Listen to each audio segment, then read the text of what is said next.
두 번 재고 한 번은 잘라. Yeah, yeah. And so what happens is, what the point being, of course, you have to be very careful and Plan. make sure to plan well, and then Before you execute, because you can't go back. yeah, Once, you know. once you cut, it's too late. Yeah. Yeah.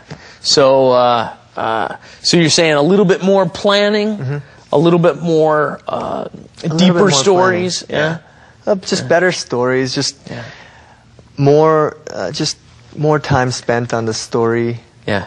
developing of the story. Yeah. I think. But that's where it gets challenging when you're also trying so hard to make money, and the simple action certainly has an animal attraction to people, right? And it's very easy to sell. And right? don't get me wrong, I love your simple action films. I mean, I just something like what's that Liam Neeson movie where Taken, right? Yeah. It was very popular in Korea. Yeah. It's a short movie. Yeah. Very, very simple idea, where now a lot of Korean movies are making their version of kind of Taken, right? Yeah, yeah. And it's, so don't get me wrong, I love that. I mean, they're great, but there are times when Yeah.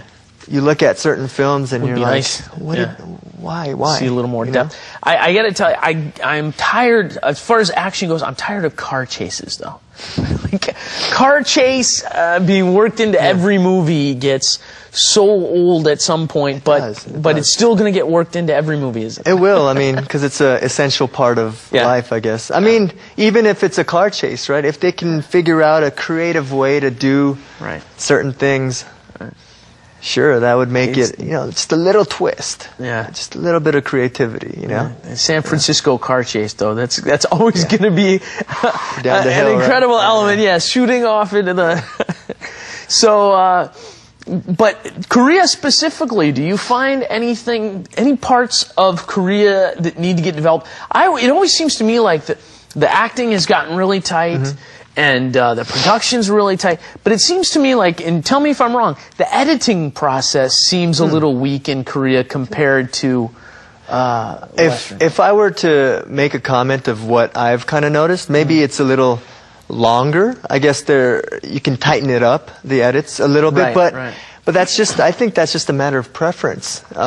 Koreans like adding a little more of that human or whatever element it is. Yeah. And it makes the story go a little longer, or makes the scenes go just a little bit longer. Yeah.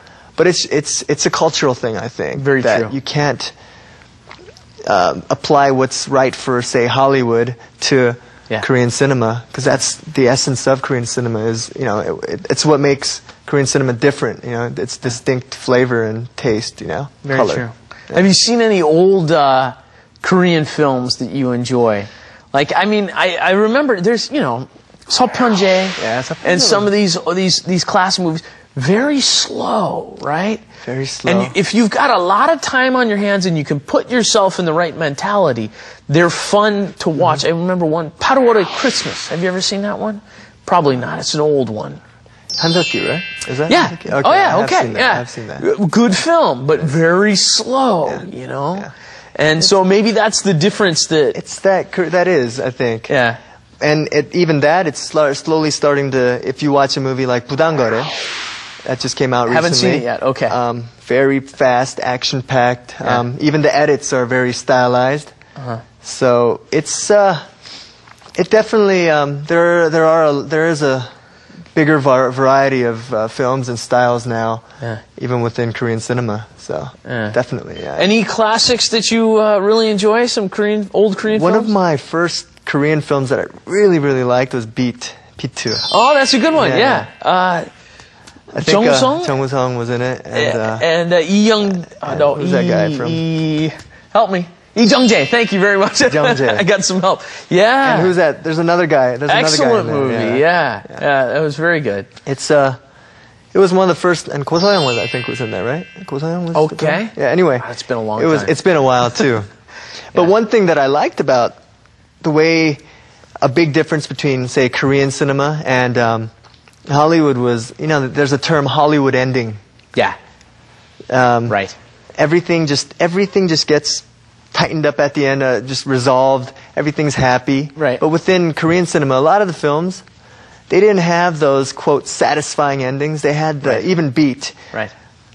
I mean, it's been out for a long time. I can say the end. The dude dies. The Right. dude dies, and his pager's going off, and Right. she can't reach him, you know? Right. And it's those kind of endings where it left a big impression on me. Yeah. And I like that, you know, because life doesn't always resolve itself, you know? Yeah. There's times when there are sad endings, you know? So I like that. Yeah, I absolutely agree. And it's nice to just not know how it's going to end. Yeah. You know, with Hollywood movies, so often you just know from the beginning, here's how it's going to end. But with a Korean movie, sometimes you just don't know how it's going to end. Yeah, it's way too formulaic at times, Right. and yeah, I like, you know, it's a good breath of fresh air, I think. And I think that's another one of the reasons why the rest of the world really took a liking to Korean cinema. Yeah. At 10 years ago, or right when a lot of Korean films started to gain a lot of publicity overseas, I think it was that slight difference that people really started to, appreciate and like. Okay, very interesting. And so, can you tell me any bit more about what your future projects are? Okay. What are you planning on doing? So there's a film that I am writing right now with. It's what we're gonna produce ourselves. Okay. It's just an independent film that I've always wanted to. I want to make independent films as well. Okay. So that's one that I'm writing with a director friend of mine. Okay. There's another director friend of mine that we're writing another project. So there's a bunch of projects that I'm writing. There's projects that, of course, the ones that I'm acting in. I think it's mainly just. For me, it's constantly, I need to be creative. I need to write, always create. And you need to, add value to yourself. No matter what, even if it's business, you got to figure out what can you bring to the table. And for me, if it's not only as an actor, then I want to bring my writing and those other aspects to the table as well. And are you planning on acting in this project too? Yes, I will definitely act in them. One of them, there's a supporting character that I definitely want to play. Okay. I'm not gonna try to force myself to be the main character. If it matches, if it fits me, sure, why not? But I believe in the project first. I believe in the integrity of the film first, instead of. I guess it's not about being a star. It's about making movies, making good quality films. Right. Yeah. Okay. Yeah. So you're currently working on an